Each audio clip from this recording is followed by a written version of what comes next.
The only way I know how to give you my testimony is to be completely honest with you and real with you, 100%.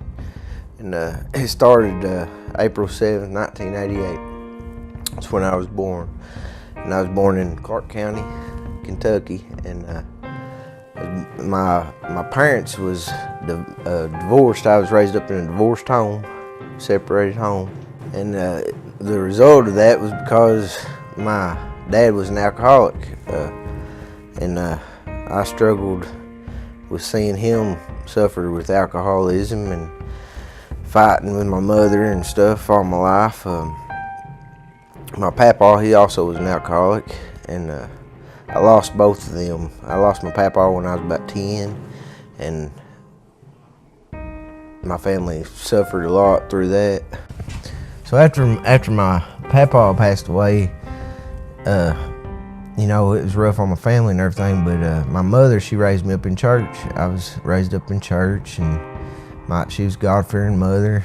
She was a prayer warrior, that's what they used to say, and she prayed for me a lot. I know that's why I'm still here. My granny, she went to church. I was singing in church. I did a lot of singing when I was younger and stuff, and I remember as plain as day, it was like I had a choice to choose whether I wanted to serve God or I wanted to go live my life, because I felt like that I was still young and I had all the time in the world to live, and so I chose to go live my life. This is when I was introduced to smoking weed, and with my cousins and the friends that I had around me. I live in a small town, Powell County. This is a very small town. There's really nothing to do besides get high, really, and play sports.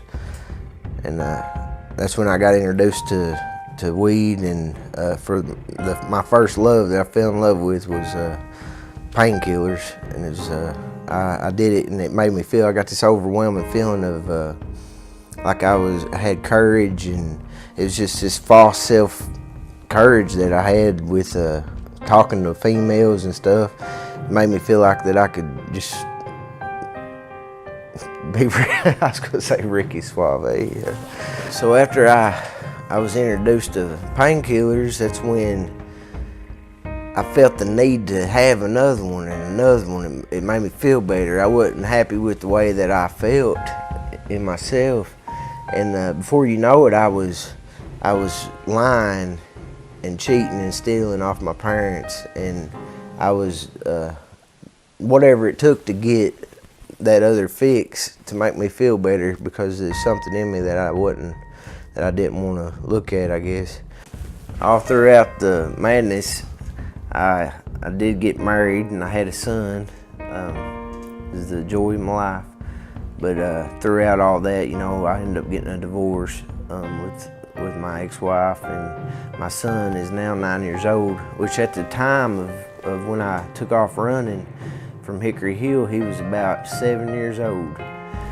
And I started thinking, I was like, well, if he's gonna start asking me some real questions, he's gonna start asking me, you know, why are you choosing this over me, and why are you not here with me? And it really shook me a lot. I've been here at Isaiah House for 5 months now, and they've got me working. This is the first rehab I've ever been where they employed me about 3 months in, and I've been working in the kitchen on the client staff crew now, and it's a blessing. They help me save my money, and I just get to work and provide a little bit and become a man like I'm supposed to be.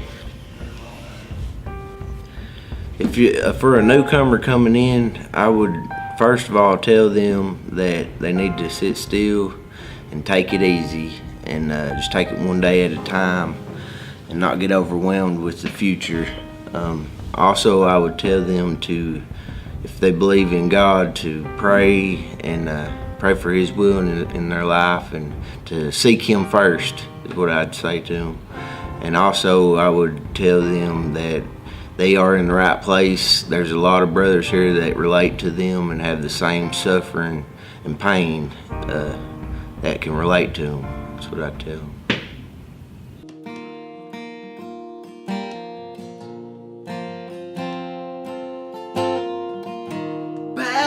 raging.